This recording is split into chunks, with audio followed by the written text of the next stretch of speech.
Bismillahirrahmanirrahim. Assalamualaikum warahmatullahi wabarakatuh. Alhamdulillahi rabbil alamin. Wassalatu wassalamu ala ashrafil anbiya'i wal mursalin. Sayyidina wa habibina wa syafi'ina wa maulana Muhammadin wa ala alihi wa sahbihi ajma'in. Para hadirin wal hadirat pemirsa Suska TV yang dirahmati Allah Subhanahu wa taala. Saat ini kita berada di bulan suci Ramadan 1446 Hijriah. Ketika Allah Subhanahu wa taala menurunkan ayat tentang puasa, maka sungguhnya Allah telah membentuk umat semula awal untuk mentaati Allah dengan akidah yang kuat. 13 tahun masa lamanya baginda Rasul menyebarkan Islam dengan akidah yang kuat. Maka setelah itu muncullah perintah salat. Salat mengajarkan seorang hamba yang salat agar semakin kuat akidahnya. Ketika hamba yang menakbirkan kalimat Allahu Akbar, maka ketika itulah semua menjadi kecil.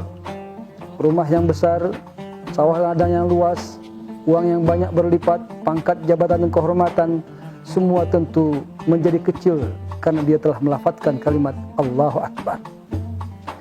Ketika hamba mulai mengsujudkan kepalanya ke lantai yang setara tinggi dan rendahnya dengan kaki yang setiap hari menginjak tanah, maka ketika itulah sesungguhnya kepala yang biasa pongah, sombong, takabur karena pangkat yang ia miliki, karena kekayaan yang ia punyai, ketika itu akhirnya melebur setara dengan rendahnya kepala dengan kaki. Maka sombong pun akan menghilang. Tidak ada lagi keangkuhan pada dirinya ketika hamba telah sujud dengan salatnya. Ketika salat telah diamalkan oleh seorang hamba, maka berlanjutlah syariat agama dengan melaksanakan dengan amal puasa. Ketika salat yang telah diamalkan sedianya melahirkan hamba menjadi kokoh iman dan takwanya, menjadi kokoh imannya, tapi di dalamnya masih potensi orang yang salat karena riya, orang yang salat karena ingin dilihat orang, maka disitulah Allah mengatakan wailul musallin, celaka orang yang salat. Maka setelah itu ada amal puasa, sebuah amal sirriyah, amal rahasia yang tidak tampak oleh orang lain. Ketika orang salat, orang nampak dia sedang salat. Ketika orang haji, maka orang menghantarkan dia pergi berangkat haji. Bahkan spanduk pun terpampang di rumah tangganya karena dia sedang ingin melaksanakan ibadah haji. Terlebih orang yang mau haji itu kadang-kadang melaksanakan kegiatan seremonial namanya walimatus safar.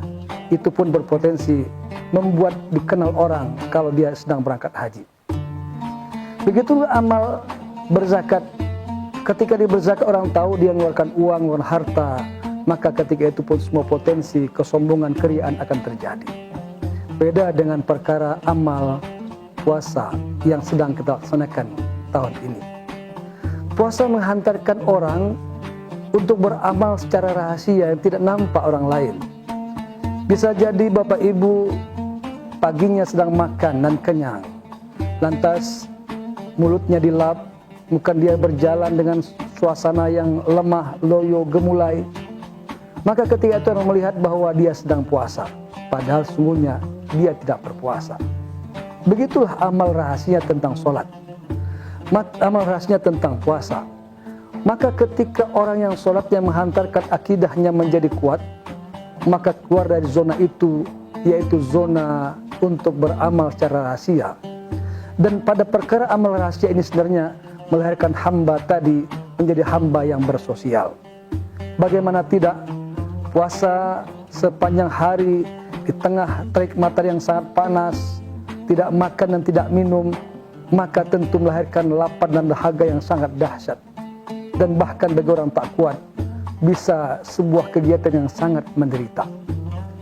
Tapi yakinlah penderitaan rasa berpuasa ini sesungguhnya bagi orang yang akidahnya sudah mantap, maka keluar pada zona amal pribadi, pada amal zona sosial, maka ketika itulah lahir kepribadian hamba tadi, pribadi yang ngerti tentang perkara sosial.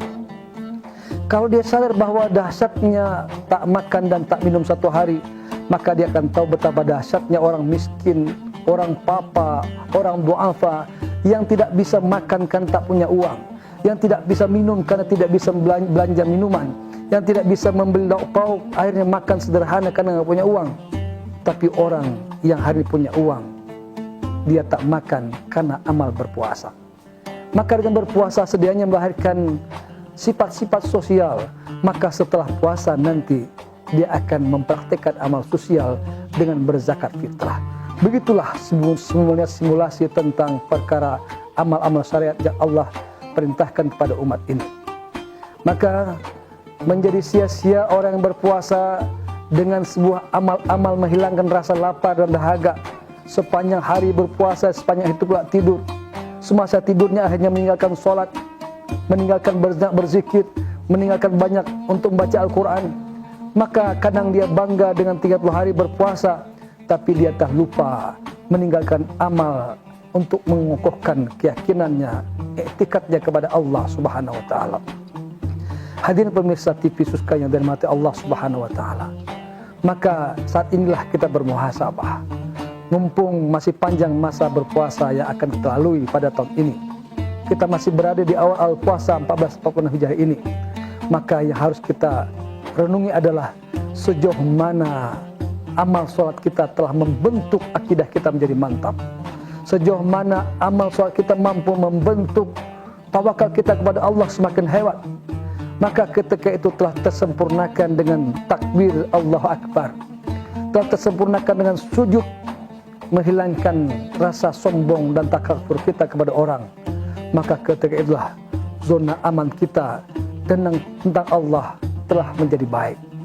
Maka ketika zona aman telah menjadi baik, kita perlu keluar pada zona lain, yaitu zona sosial, dengan betul-betul mengerti tujuan puasa itu sendiri. Maka merasa berbahagialah kalau berpuasa terasa lapar, dan lapar itu ada sebuah semangat baru bahwa ada orang yang perlu kita sumbangkan harta yang kita punya.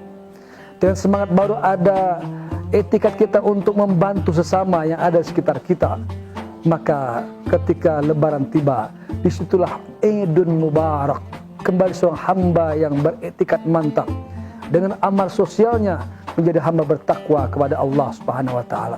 Begitulah pesan Allah yang mengatakan, ya ayyuhallazina amanu kutiba alaikumusiyam kama kutiba alal ladzina min qablikum la'allakum tattaqun. Dan Al-Imran 134 memberikan satu laboratorium tentang orang bertakwa itu.